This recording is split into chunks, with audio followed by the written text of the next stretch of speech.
God.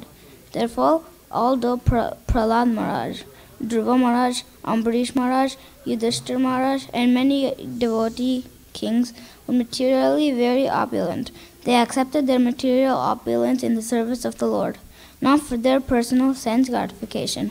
Of course, possessing material opulence is always fearful because under the influence of material opulence, one may be misdirected from devotional service.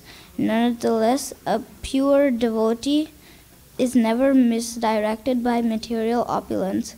On the contrary, whatever he possesses, he engages 100% in the service of the Lord. When one is allured by the material possessions, they're considered to be given by Maya. But when one uses material possessions fully for service, they are considered God's gifts or facilities offered by Krishna for enhancing one's devotional service. Do you have any questions you want to ask to be answered? Okay. Let's see. Not for yourself, but can you ask some questions from what you read and ask someone to answer? Okay.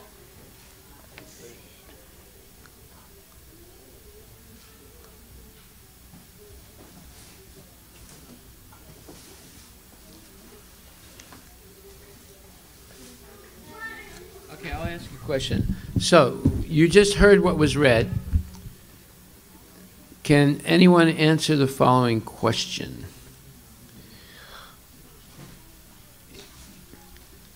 First of all, I'm going to give a short explanation and then I'll ask the question.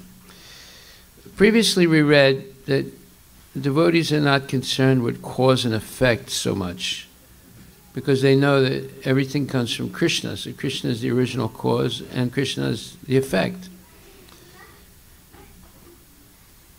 Can you give an example of that? Anyone besides Advaita and Pranay? Huh? You're not Pranay? Who are you? Good. Okay. Anybody want to answer? Anyone can. Okay. Let me just answer it myself. So, the real yes. Okay. Is your answer. Hare Krishna. That's because you said that word. That's why.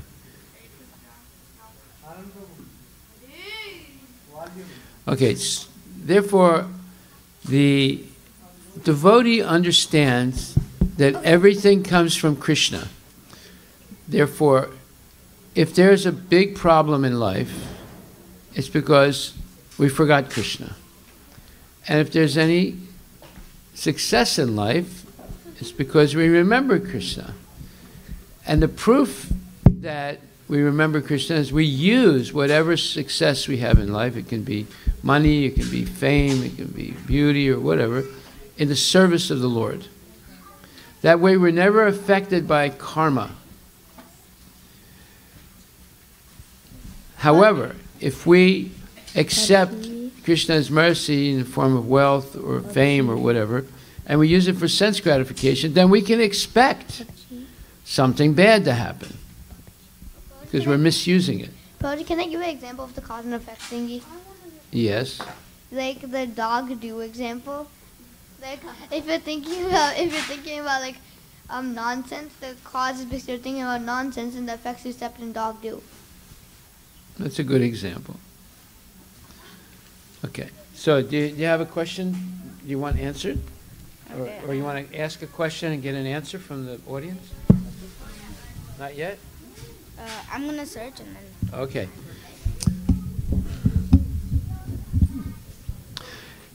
So normally when people become very wealthy, they forget Krishna. Why is that? Anybody except... Yes, Yamuna. Servant of Krishna. Because they Okay. They think that, oh, I have so much money, I don't need Krishna. Like, they don't because they're not dependent, they think they're not dependent on him. They just think that, oh, I'm making all this money by myself. Krishna didn't help me. I'm doing it by myself, so I don't need to give anything. Exactly right. So there's a verse in the 16th chapter that explains the mentality of such a person. It says, the demoniac person thinks, this is 16th chapter, verses 13 to 14. So much wealth do I have today, and I will gain more according to my schemes, my plans. So much is mine now, and it will increase in the future, more and more.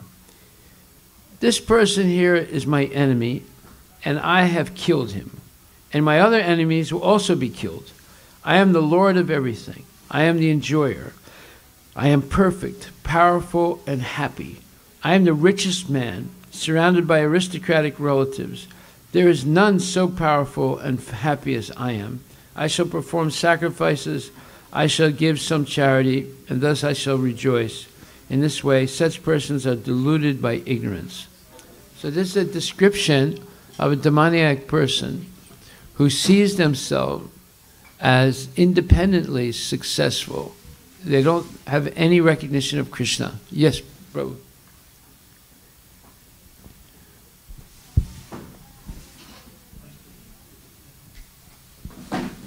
Yes. It's also that people are greedy to money. Greedy for money, yes. Exactly right. So therefore, in this verse and purport, it says that for materialistic people, wealth is an obstacle to spiritual life. But for genuine devotees, because they use all their wealth in the service of Krishna, it's actually a way of serving the Lord. It enhances their service to Krishna. Okay, so Sidhu doesn't seem to find any question to ask, so that's okay. Okay, next, one of the matas is going to come and read now. One of you come. Who wants to read? Who wants to read? Prabhalika, Nobody. here she comes.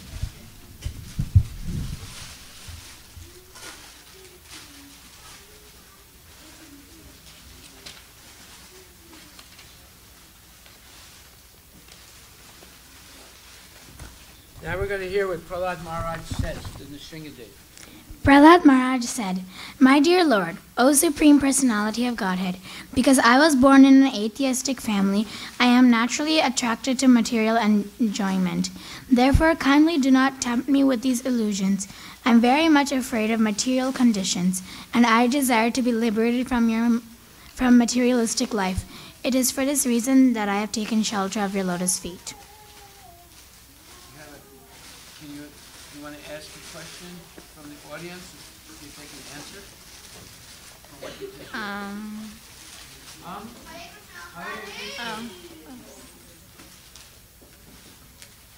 I'm not sure what question to ask.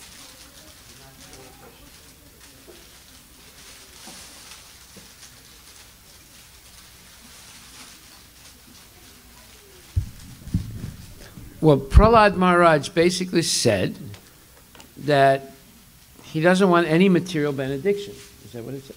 Yeah. Why? Because as a devotee, he has everything he needs.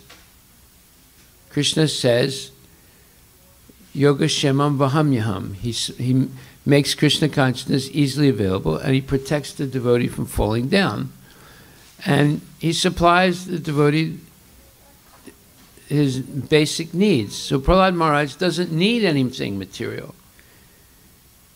It's not that he has an older car, he needs a newer car. He's satisfied with what he has, and he uses it in the service of Krishna. If you have something and you don't use it in the service of Krishna, what do you think will happen? Anybody? What do you think will happen if you Take it away from have something material and you don't use it in Krishna's service? Yes? No, yeah. Go ahead. It'll be What? it'll be taken away. Like, That's why they say in English, use it or lose it, right? Use it or lose it. So you use it in Krishna's service or else you lose it. And this happens a lot. This happens a lot. Like for example, this happened in Germany. The devotees thought up an ingenious way to collect a lot of money. So they had a picture of a child in Bangladesh that was starving. And then next they show a picture of a devotee who's collecting donations in Germany. And then next they show the picture of how that money that was collected in Germany purchased food that was fed to that starving child. So just be based on those pictures and showing them to people and getting the sympathy of people for the starving children in Bangladesh, they collected millions of dollars. But they didn't send one penny to feed the children in Bangladesh. What do you think happened? The government seized the money. The government seized the money. It was millions of dollars. And Prabhupada wrote a letter to the devotees. He said, tell them that you'll send the money immediately to India. It'll be used for feeding hungry children. But the German government didn't care at that point. Jai Shri Radha Nilamala Ki Jai. They didn't care. You didn't find anything? You didn't find one question? Yeah. Okay. 1 second, 1 second. Yes, question? From what Pravalika read, I found a question for her.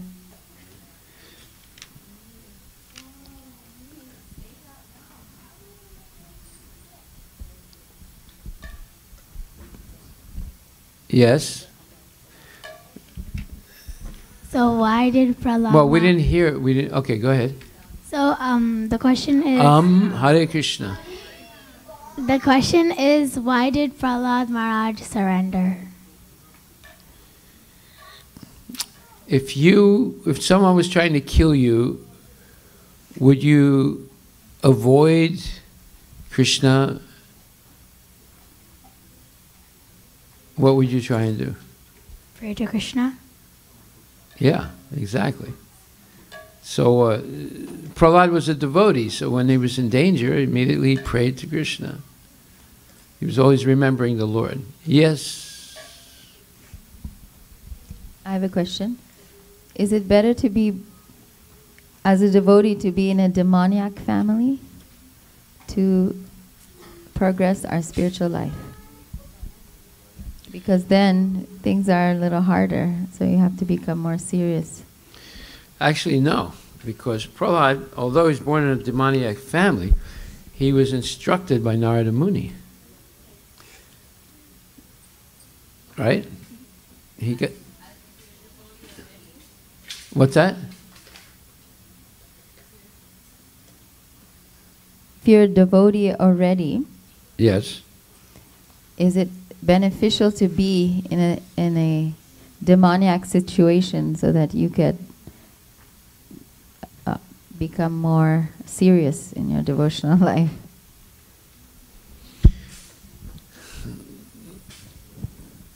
Well, we wouldn't wish that on anyone. Let's put it like that. It's better to always be in the association of devotees. So if someone is a good devotee, that means they're always in the association of devotees. If someone's born in a demoniac family, like I was born in a demoniac family, because why did I become a devotee? Well, I must have had something in my previous life. If not, it was the mercy of the devotees who went out to preach, and I was fortunate enough to meet them. And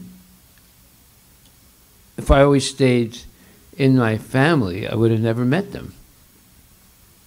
I was outside of my family, far away, in a foreign country, and I meet the devotees and I associate with them. I decided to become a devotee. So being born in a demoniac family is not a good thing. being born in a devotee family is a very good thing. I think the question you want to ask is that, is suffering a good thing that will help a person become a devotee? Well, suffering is not a good thing. However, if you understand that you're suffering, that is a good thing. Most people don't understand that they're suffering, even though they're suffering. They don't understand it. And they have put their false hopes in doctors or loan sharks or something, and they think they'll get out of their suffering. But when you understand that you're suffering and there's no real hope for you, at that point you begin to consider spiritual options. And that's in the Bhagavad Gita also. It says, Chaturvita bhajanti man. No, it says that, Chaturvita bhajanti man. Artha jigyasa artharti gyanicha paradarsabha. So the person who is a person who's suffering will come to Krishna. A person who's hankering for material wealth will come to Krishna. So when you become aware that you're suffering, that's when people start looking for spiritual options. But many people, if not most people, do not become aware that they're suffering. They accept the suffering with the hope of overcoming it and becoming materially happy. So it's only when you become very acutely aware that I am suffering that you actually begin to consider spiritual options. That awareness is the mercy of the Lord and the devotees. The devotees help people become aware that they're suffering unnecessarily. Okay, so we'll continue here one more. Yes. Oh, wait a minute. Okay, Advaita is going to read. This is number 3.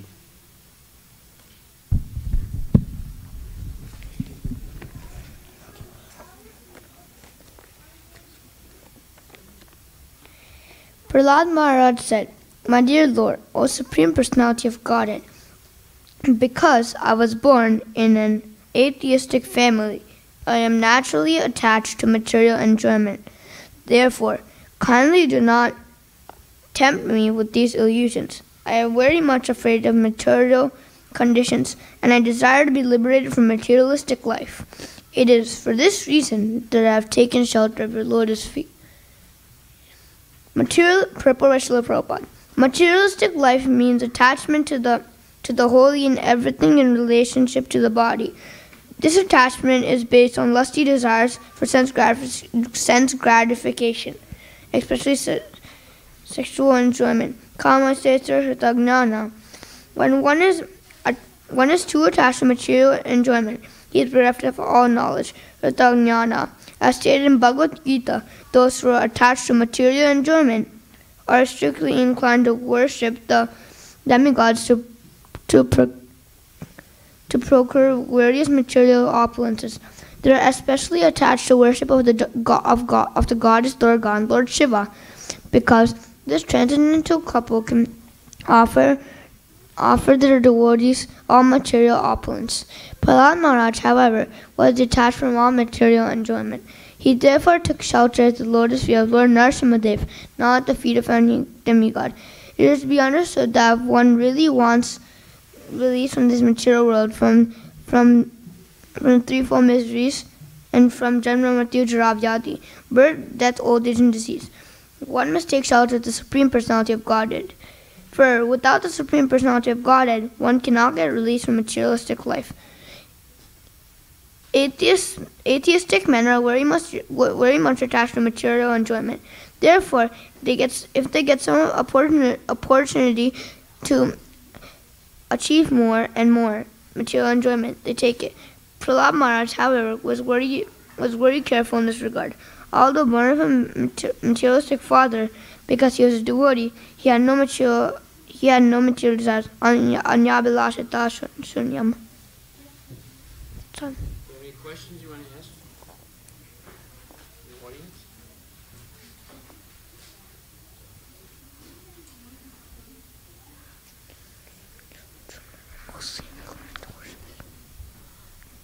Anything?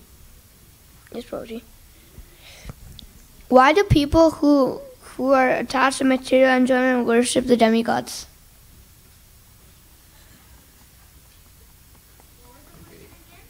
Why do people who are attached to material enjoyment are Go ahead, answer. No. I'll repeat the question for whoever.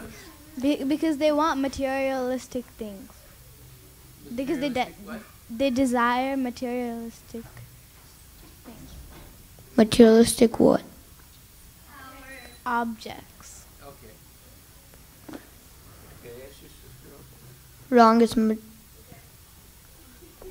sister. It's wrong. The answer's close, but it's wrong. But that Because doesn't mean it's wrong. the demigods, it's close. they're more easily pleased. Like that's what the materialistic people think. And since they want material things, they think that since if you pray to Krishna, you only get like liberation stuff, and they want material sense gratification, so they pray to demigods. That's correct. Well, ask the other girls that have their hands up. Let them say something. Who else had their hands up? Okay, so demigods, when you pray to them, they give you something that's temporary. So they don't give you.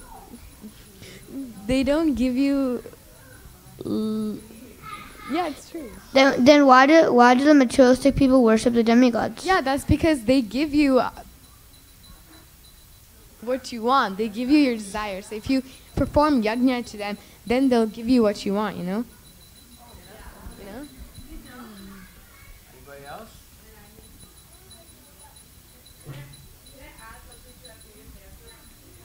One second, let her go first, then you're next. So Hare Krishna. So the demigods, like how Anita and Shivani said, they give you things that are temporary.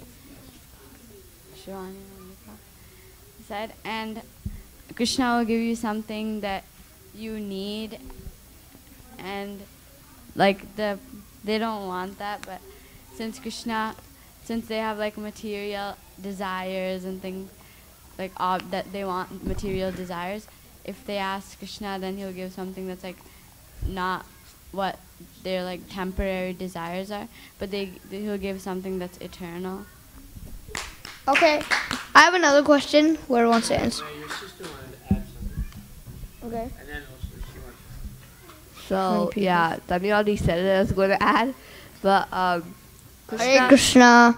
Krishna gives you what you want, what you need, and he generally, whatever he gives you is based on your karma, and then the demigods just give you whatever you want. Actually, demigods can only give you what Sidhu. your karma deserves. Listen. Yes. The demigods give you things in the material world, and Krishna. They can't give you the material world. That's impossible. I said things in the material world, and Krishna can give you the spiritual world. Okay. I have another question. Now another question. I'll let Krishna one answer. Why did Prahlad Maharaj take shelter of Lord Narasimhadev? It said in the translation. Krishna 1, answer it. Okay. Okay, I'll read the translation again. Put your hand down, please. Prahlad Maharaj said, "My dear Lord, O Supreme Personality of Godhead, because I was born in an atheistic family, I am naturally attached to material enjoyment. Therefore, kindly do not tempt me with these illusions. I am very much afraid of material conditions and desire to be liberated from materialistic life." It is for this reason that I've taken shelter for the Lord's feet. Don't do that. Don't do that. Okay, so Prahlad Maharaj was from an atheistic family, so he did not want to be atheistic and be covered by these illusions. So then he asked Krishna if You're close, but that's not the answer I was looking for. The answer is Prahlad Maharaj is afraid of like material like conditions, so he doesn't want to fall into the materialistic trap, and also he wants to be liberated from materialistic life. You didn't say that.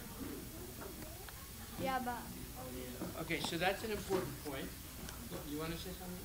yeah, and also he didn't want to be Hare Krishna.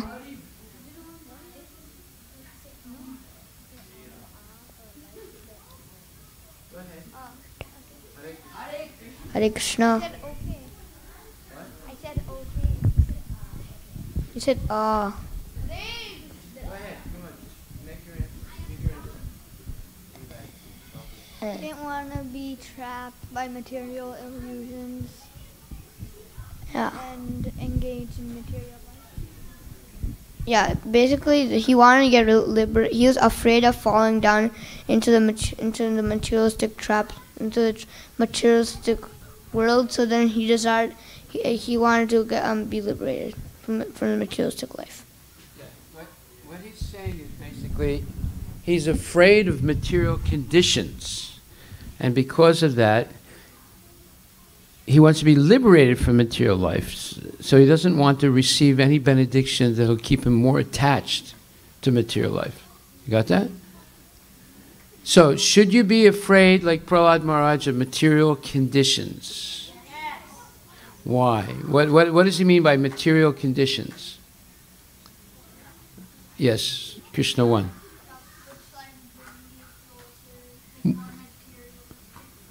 Now, give me specific examples of material conditions. Yes, go ahead. Yes, microphone? Microphone? Advait, you're sleeping on the duty. Go ahead. What are examples of material conditions? Yes?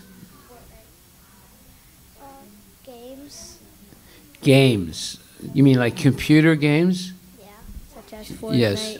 That's one good example of material conditions. But more significantly, material conditions means birth, death, old age, and disease. Those are material conditions that you should be afraid of. Right? Are you happy when you get sick? No. Are you happy when you get old? No. Are you happy when you die? Actually, maybe. Did you ever... Not. What do you mean, maybe? I said maybe, not. Yeah. No, there's maybe about it. And No. have you ever seen a baby that's born laughing? Yes. You have? Yeah. No. Yeah, they're all crying. So you should be afraid of those conditions. I've seen them doing the antonym of laughing. Anyway, okay. Next, who's going to read now? Okay, let her read. Let her read. She'll have a chance. Then you'll be next. Come on.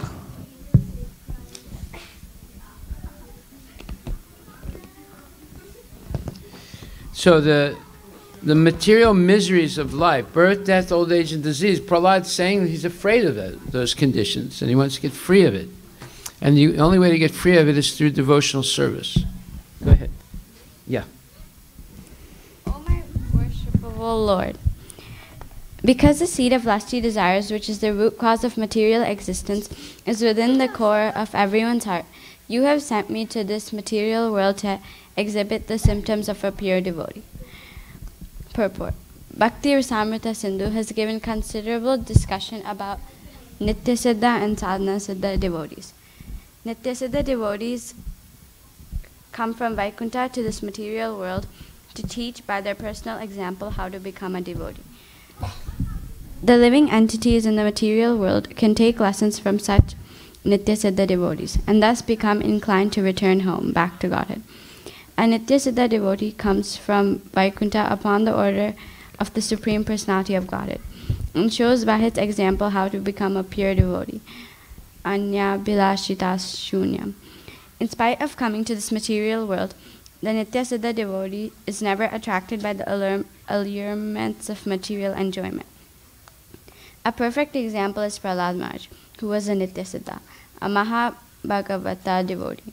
Although Prahlad was born in the family of Hiranyakashipu, an atheist, he was never attached to any kind of materialistic enjoyment. Desiring to exhibit the symptoms of a pure devotee, the Lord tried to induce Prahlad Maharaj to take material benedictions, but Prahlad Maharaj did not accept them. On the contrary, by his personal example, he showed the symptoms of a pure devotee. In other words, the Lord himself has no desire to send his pure devotee to this material world, nor does the devotee have any material purpose in coming. When the Lord himself appears as an incarnation within this material world, he is not allured by the material atmosphere, and he has nothing to do with the material activity. Yet, by his example, he teaches the common man how to become a devotee. Similarly, a devotee who comes here in accordance with the order of the Supreme Lord shows by his personal behavior how to become a pure devotee. A pure devotee, therefore, is a practical example for all living entities, including Lord Brahma.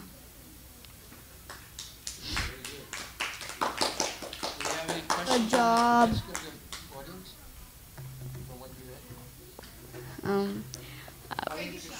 What's a Nityasiddha devotee? Like, what's the job? Job. Devotee. That. Bunny. Pranay. Bunny. Pranay. Oh, okay. Advait. Advait. It's your turn.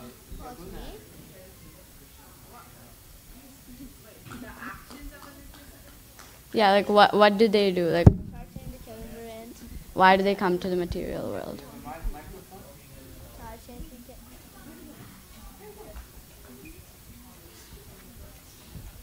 What? Oh. Yeah, they're No, you never can't attached read it. to the. They're never attached to the allurements of material nature. Enjoyment. Prabhuji? Prabhuji? Prabhuji? That's a symptom of a Nityasiddha. No, like, what do they do? Like, no. They come. Anvita.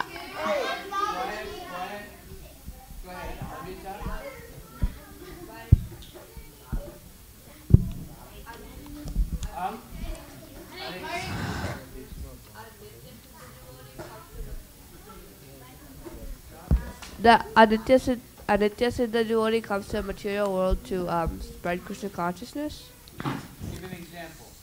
Like Prabhupada. Yes. What you said? Yeah. All right, next. Who said there's... The definition of a Nityasiddha, right?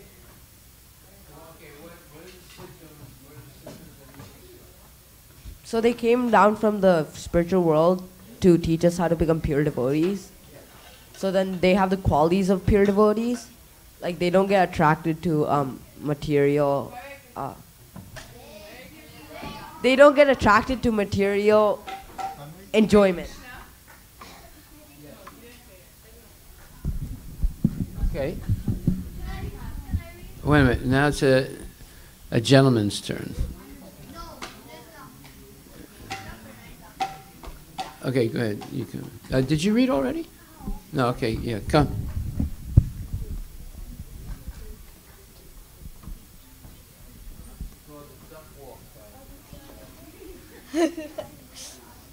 I use it a lot. This one, the translation. And the purport. Okay. Read into the mic. Should I read the verse? Yes. Nanyata te ki. Okay. Other translation. Otherwise, O my Lord, O supreme instructor of the entire world, you are so kind to your devotee that you could not induce him to do something unbeneficial for him. On the other hand, one who desires some material benefit in exchange for devotional service cannot be a pure devotee. Indeed, he is no better than a merchant who wants profit in exchange of service. Purport. It is sometimes found that one comes to a devotee or a temple of the Lord just to get some material benefit. Such a person is described here as a mercantile man. Mercantile man.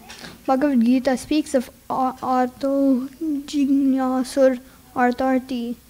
The word artha refers to one who is physically distressed, and artharti refers to one in need of money.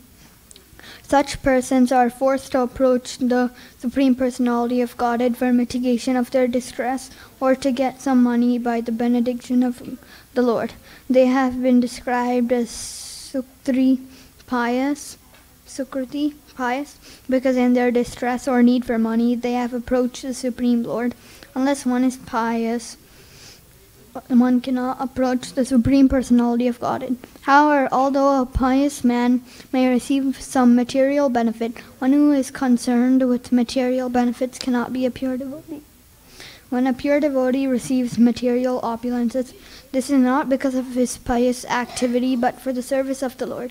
When one engages in devotional service, one is automatically pious. Therefore, a pure devotee is anyabilasita sunyam. He has no desire for material profit, nor does the Lord induce him to try to profit materially. When a devotee needs something, the Supreme Personality of Godhead supplies it. Yoga kshemam vaham yaham. Sometimes materialists go to a temple to offer flowers and fruit to the Lord because they have learned from Bhagavad Gita that if a devotee offers some flowers and fruits, the Lord accepts them. In Bhagavad Gita 9:26, the Lord says, Patram pushpam phalam toyam yome bhaktya prayachati tadaham bhakti upahartam asnami prayatatmanaha. If one offers me with love and devotion a leaf, a flower, fruit, or water, I will accept it. Thus a man will, with a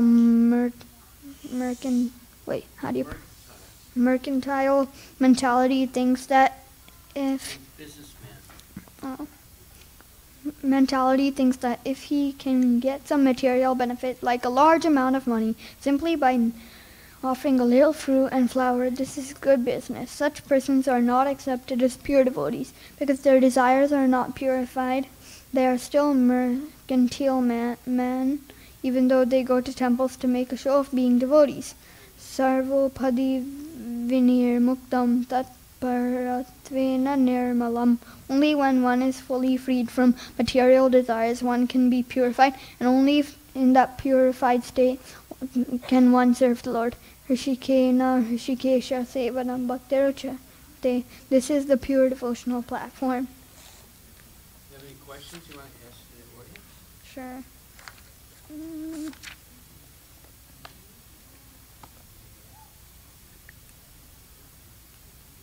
What does artharti mean?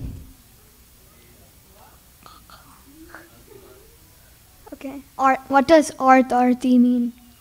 Artho jigyasa artharti jnanicha paratas. Okay. Okay.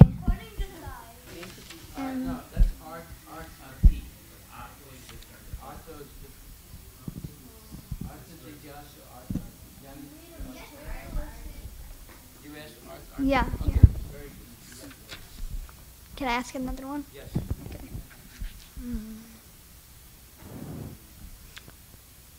What does yoga kshemam vahamyam mean?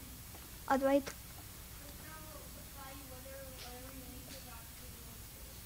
Okay, yeah.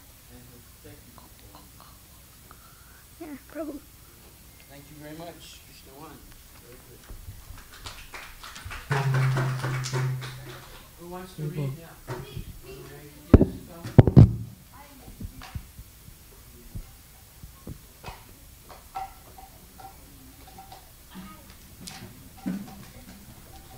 The translation?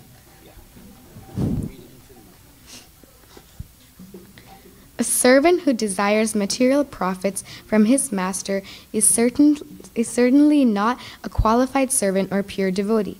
Similarly, a master who bestows benediction upon his servant because of a desire to maintain a prestigious position as master is also not a pure master. Not a what? Not A pure master. Okay. As stated in Bhagavad Gita 7.20, kamis, those whose minds are disordered by material desire surrender unto demigods. A demigod cannot become master, for the real master. A demigod cannot become master, for the real master is the Supreme Personality of Godhead. The demigods, to keep their prestigious positions, bestow upon their worshippers whatever benedictions the worshippers want. For example, once it was found that an asura took a benediction form of Lord Shiva by which the asura would be able to kill someone simply by placing his hands on that person's head. Such benedictions are possible to receive, however, from the demigods if one worships the Supreme Personality of Godhead. However, the Lord will never offer him such condemned benediction. On the contrary, it is said that in the Srimad Bhagavatam 10.88.8, it's in Sanskrit. Oh, okay. If one is too materialistic, but at the same time wants to be a servant of the Supreme Lord, the Lord, because of his supreme compassion for the devotee, takes away all his material opulences and obliges him to be a pure devotee and the pure master. The Lord is a pure master, the Supreme Master, whereas an unalloyed devotee with no material motives is the pure servant. One who has materialistic motivations cannot become a servant, and one who unnecessarily bestows benedictions upon his servant to keep his own prestigious position is not a real master.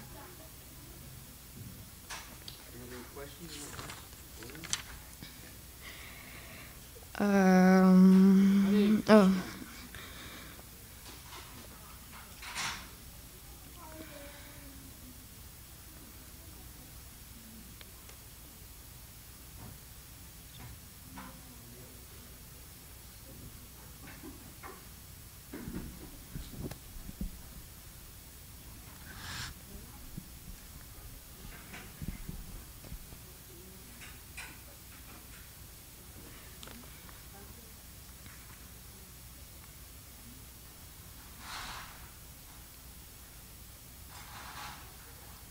So what gets people in trouble are material desires.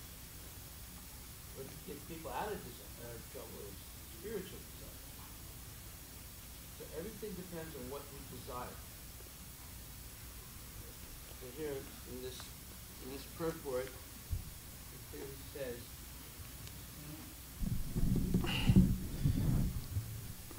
if we go to the temple to offer flowers and fruit to the Lord, because we've learned from Bhagavad Gita that if a devotee offers some flowers and fruits, the Lord accepts them.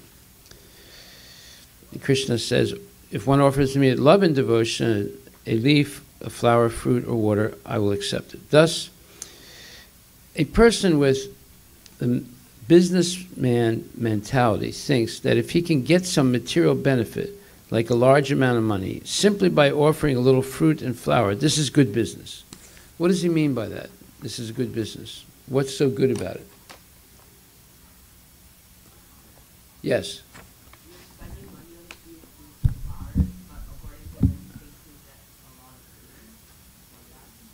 Yes, exactly right. In other words, if you spend $10 to buy fruits and flowers in the Safeway, and you offer it to Krishna, and all of a sudden your business goes from making $1 million a year to $5 million a year, was that a good investment? Yeah, it was real cheap, right? But that's not devotional service. Such persons are not accepted as pure devotees, even though they're donating to the temple, because their desires are not purified. They are still businessmen, even though they go to temples and make a show of being devotees. And then Prabhupada quotes this verse, Sarvapadi vinir muktam tatparat vena nirmalam hishikena hishikesha sevanam bhakti uttamam. Uttama bhakti, or the pure bhakti, is when you offer to Krishna without any expectation of a return, and your offering is simply for the pleasure of Krishna, not for any personal benefit. Then Krishna accepts the offering, and he blesses his devotee with a pure heart, pure mind, so they can continue offering service in that purified stage. Because their desires are not purified, these are the materialistic so-called devotees, they make a show of being devotees. Only when one is fully freed from material desires can one be purified, and only in that purified state can one serve the Lord. This is the pure devotional platform. So, is there a value in becoming purified? Yes, there's a tremendous value, because at that point, Krishna reveals himself to the devotee. Just like, because the Pandavas were such good devotees of the Lord, they agreed to suffer voluntarily because they had respect for their uncle, Dhritarashtra. Therefore, Krishna protected them. And in fact, we will read in this chapter that the Pandavas are considered greater devotees than Prahlad Maharaj. Pranay was shocked almost to death just now. Let's get some breathing salts so you can revive him if he faints. Give him a massage. Give him a little bit of a massage. Okay, Pranay, why did you say what? Why did you say that?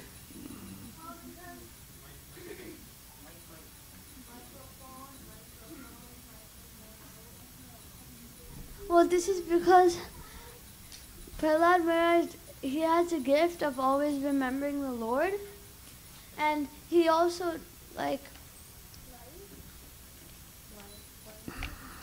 and the Pandavas, like, they don't really have a gift, they're just devotees. Anybody agree or anyone disagree with what? You agree? You agree that Pandavas are just devotees and Prahlad is... Oh, you disagree, okay. Why do you disagree?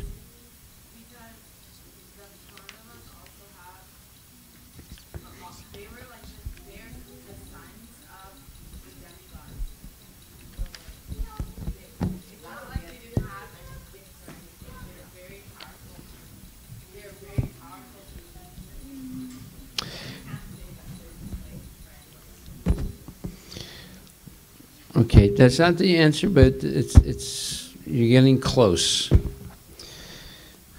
Actually, the reason he says that is because, and I'll read where Prabhupada says that, it's because Krishna is always with the Pandavas.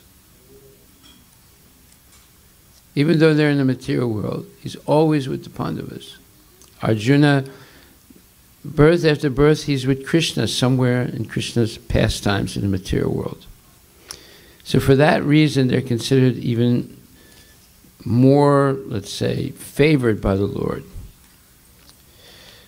And that doesn't mean Prahlad Maharaj is not a great devotee. He's the greatest devotee. But the Pandavas had this special benediction that they're always with the Lord. Okay. Let me see where that is said.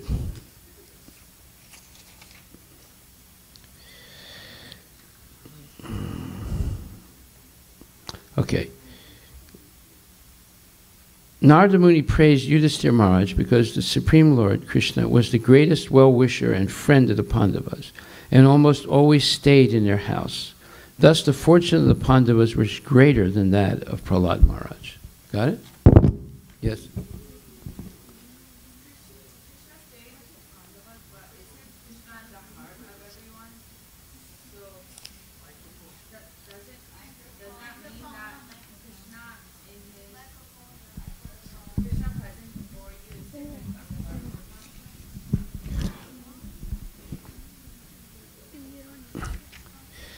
Krishna is in the heart of everyone, yes. But in the case of the Pandavas, Krishna appeared in front of them exactly the way he's in their hearts. That's also a fact with the gopis. The gopis were always meditating on Krishna in their heart. They were not seeing Paramatma, they were seeing Krishna in their heart. And because of the power of their pure meditation, Krishna appeared in front of their eyes exactly the way they were seeing him in their heart. So that's very special devotees. When the gopis were looking for Krishna, they were seeing him in their heart, and they wanted to see him in front of them. And Krishna eventually appeared in front of them exactly the way they were seeing him. Okay. All right, who's going to read next? Did you read yet? Okay, come.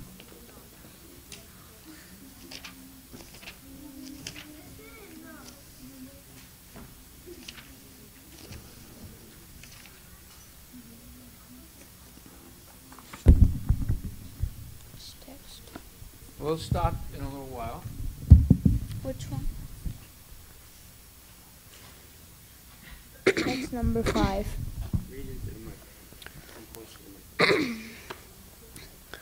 Translation. O my Lord, best of the givers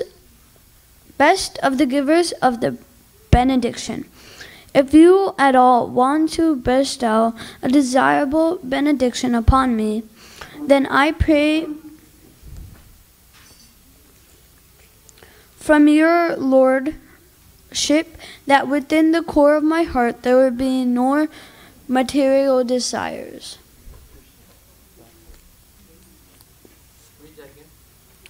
Translation. O my Lord, best of the givers of benediction, if you at all want to bestow a desirable benediction upon me, then I pray from your Lordship that within the core of my heart there will be no material desires.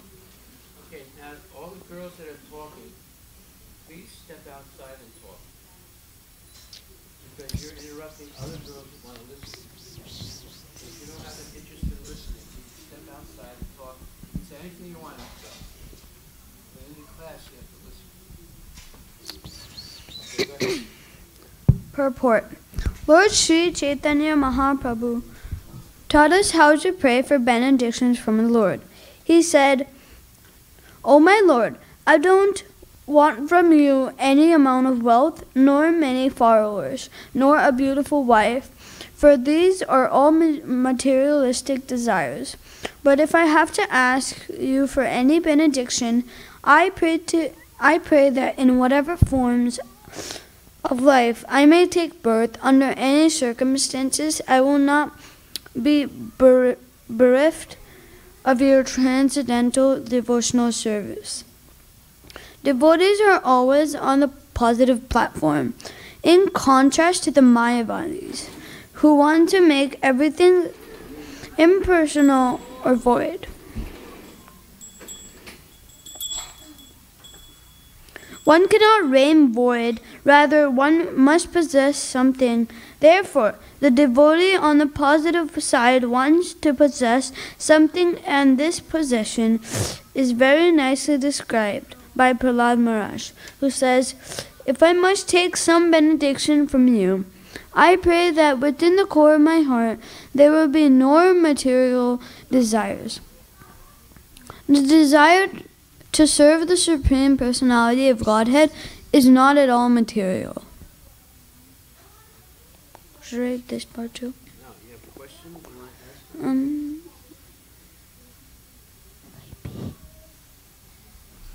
ask? Why did you say that serving desiring to serve the Supreme Personality of Godhead is not a material desire. Anyone? Somebody? Yeah, why?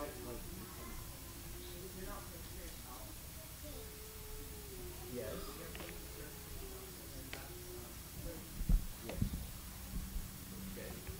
And you're not keeping your sense enjoyment in the middle. I have a question, but I don't know the answer to it. Yes. It's, why would the Lord give you a benediction? What? Why? Yeah, why? Why would he give you a benediction? Because you please the Lord. Pleased with you.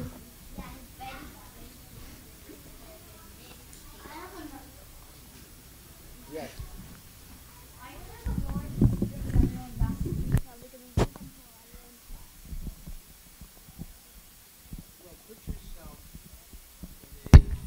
Position of Krishna. You have two people.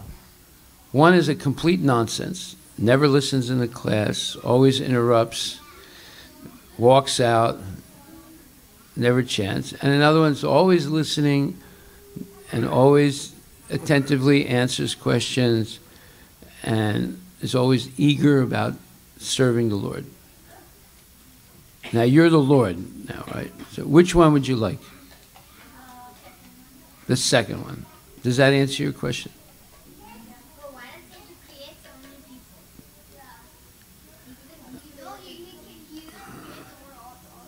If you remember in the Bhagavad Gita, Najayate mriyate vakadachin nayam bhutva bhavita vana bhuya ajo nitya sasvatam purano nahanyate hanya manesra. You know what that means?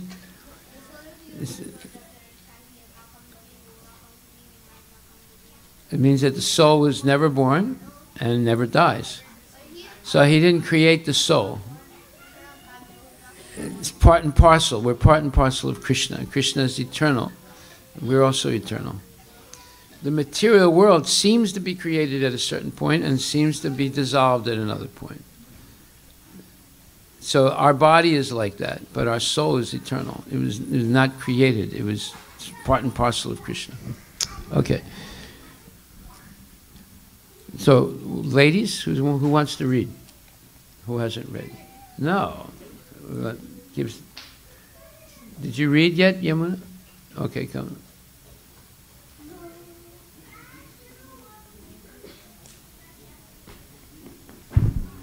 Speak into the microphone. Where? From where? I stated in Srimad. As stated in Srimad Bhagavatam, karmam hridam rogam. Okay. Materialistic life. Oh, okay. Oh my Lord, because of lusty desires from the very beginning of one's birth, the functions of one's senses, mind, life, body, religion, patience, intelligence, shyness, opulence, strength, memory, and truthfulness are vanquished. As stated in Srimad Bhagavatam, materialistic life means that one is afflicted by the formidable diseases called lusty desire. Liberation means freedom from lusty desires because it is only due to one's lusty desires all are unfulfilled. One must take birth after birth to fulfill them. Because of material desires, therefore, one performs various types of activities and receives various types of bodies with which to try to fulfill desires that are never satisfied. The only remedy is to take to devotional service, which begins when one is free from all material desires. Okay, anya abhilas. I know, but it means material desire, and suyam means free from. The spiritual soul has spiritual activities and spiritual desires, as described in Sri Chaitanya by Sri Chaitanya Mahaprabhu. Unalloyed devotion to the service of the Lord is the only spiritual desire. To fulfill this spiritual desire, however, one must be free from all material desires. Desireless means freedom from material desires. This is described by Srila Rupa Goswami as anyabhilasita sanyam. As soon as one has material desires, one loses his spiritual identity. Then all the paraphernalia of one's life, including one's senses, body, religion, patience, and intelligence, are deviated from one's original Krishna consciousness. As soon as one has material desires, one cannot properly use his senses, intelligence, and mind, and so on for the satisfaction of the Supreme Personality of Godhead. Mayavadi philosophers want to become impersonal, senseless, and mindless, but that is not possible. The living entity must be living, always existing with desires, ambitions, and so on. These should be purified, however, so that one can desire spirituality and be spiritually ambitious without material contaminations. In every living entity, these propensities exist because he is a living entity. When materially contaminated, however, one is put into the hands of material misery.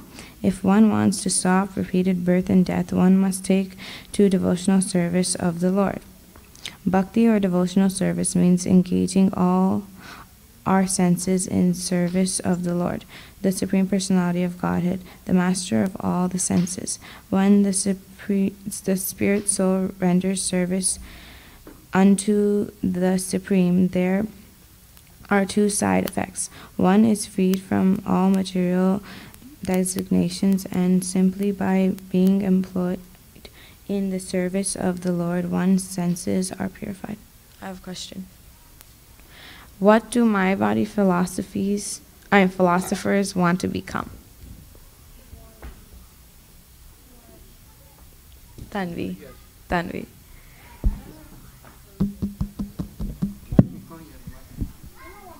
Microphone. Wait, what Mayavadi philosophers? What do Mayavadi philosophers want to become? They want to be one with Krishna. Like their main goal is to be like one. Close. Anvita. They want to merge with the Brahman effulgence. No, what I read, they stated 3 things that they want to become. But it's close. Like, what is it? What do they want to become? One with God. What? That was not a point here, but I think. Yeah. Okay. Void. Advait, do you have anything? Void. No, that's wrong. Okay, so the Mayavadi philosophers want to become impersonal, senseless, and mindless. But that cannot happen because that's not the nature of the living entity. Yeah, spirit soul. And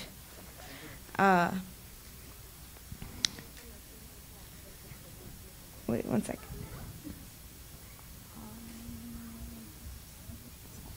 Okay. What is the living entity always existing with? Tanvi. What is the living entity always existing with? Huh? Based on what I read. Wrong. What? But based on what I read, that's not what it said. Advait, do you have anything? Soul? No. Yeah, it is. Well, it's correct. No. Here it says the living entity is always existing with desire. And ambitions. And ambitions, yeah. But that was one of the points. So I wanted to stop with this verse, but we want to discuss this a little bit more. This verse is saying that one material desire is enough to destroy all good qualities that a devotee has. Do you agree with that? Yes? Okay. And therefore it says that because of lusty desires from the very beginning of one's birth, the functions of one's senses, mind, life, body, religion, patience, intelligence, shyness, opulence, strength, memory, and truthfulness are vanquished, meaning destroyed, because of lusty desires. But in the purport, Prabhupada also says, because of material desires, therefore, one performs various types of activities and receives various types of bodies with which to try to fulfill desires that are never satisfied. Would you agree with that? That you have desires that are never satisfied? Pranay, do you agree with that? You do? Can you name some of those desires that are never satisfied?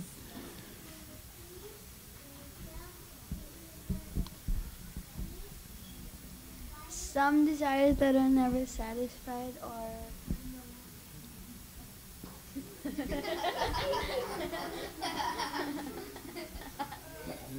Okay, we don't want to hear Krishna wants jokes. Do you mean specific or? Yeah, for example. Hare Krishna.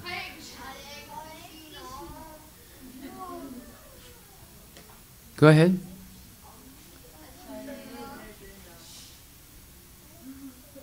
Having the longest nose in the world. You want the longest nose in the world? I don't. It's an example. No, give us an example from your personal experience. Okay. Hare Krishna. You said again.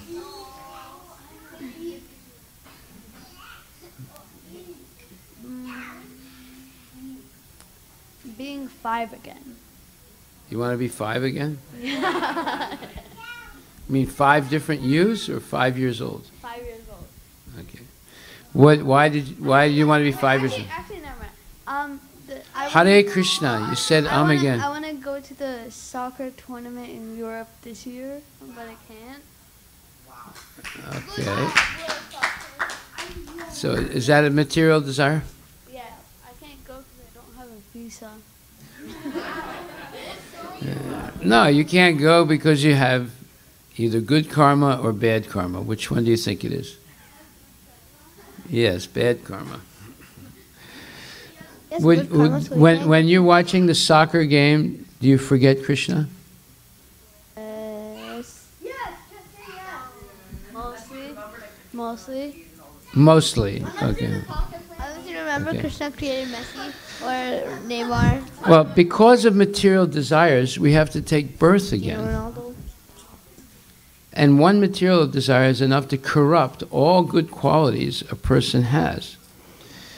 And also, we try to fulfill these desires, but we can never fully be satisfied. It's only when we purify all material desires that we begin devotional service. So you can see why some people begin, but then they stop, because they develop material desires. I've seen that happen many times, where someone is doing very well in devotional service, and all of a sudden they meet someone that tells them about multi-level marketing. Huh? You know?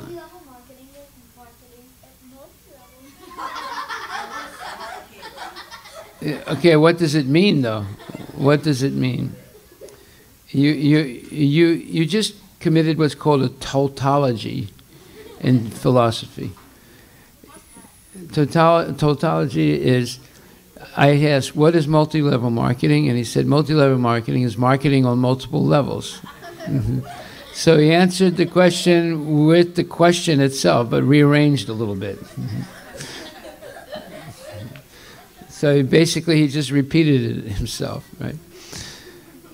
Multi-level marketing means that you have a junk product But the way you sell it is not on the basis of the product itself. It's on the basis of somebody making money by convincing other people to take the junk product.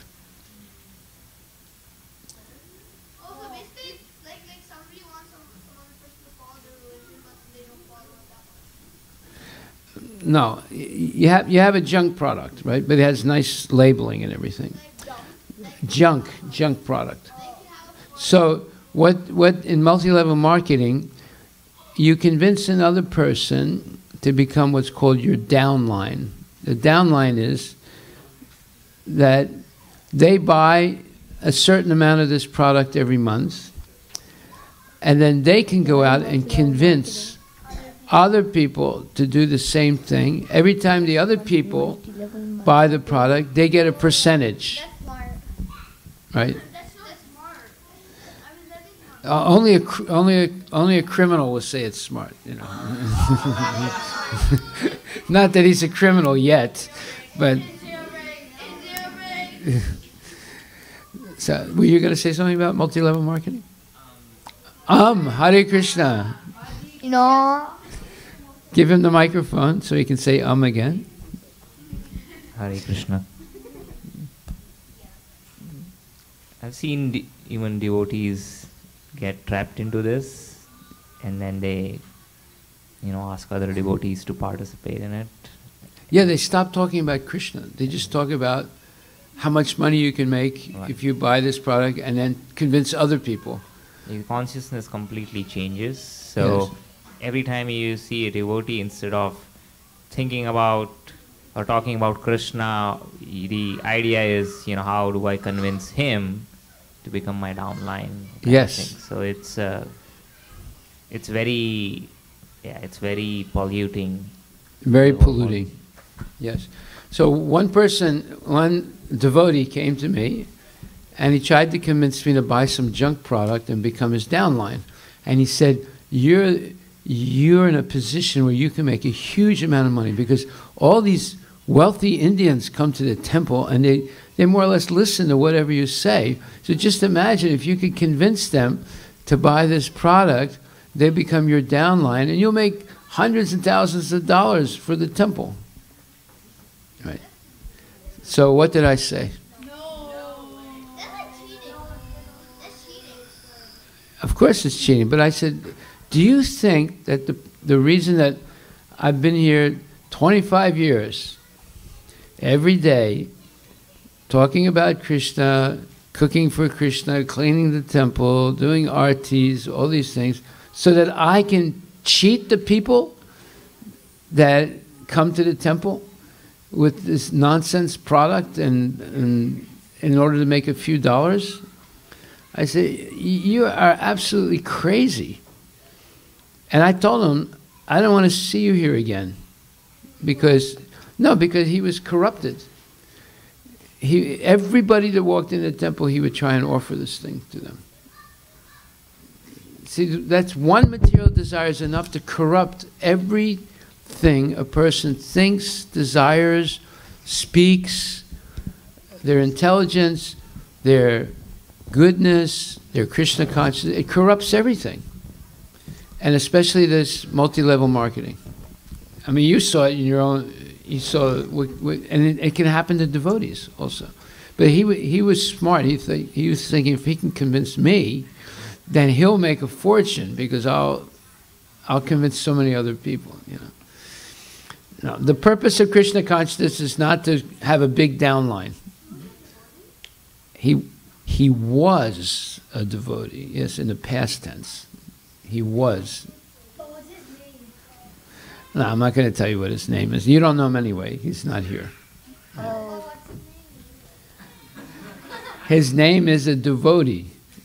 No, what's his name? His name is a false devotee. Okay, so we'll stop there. Think about this verse.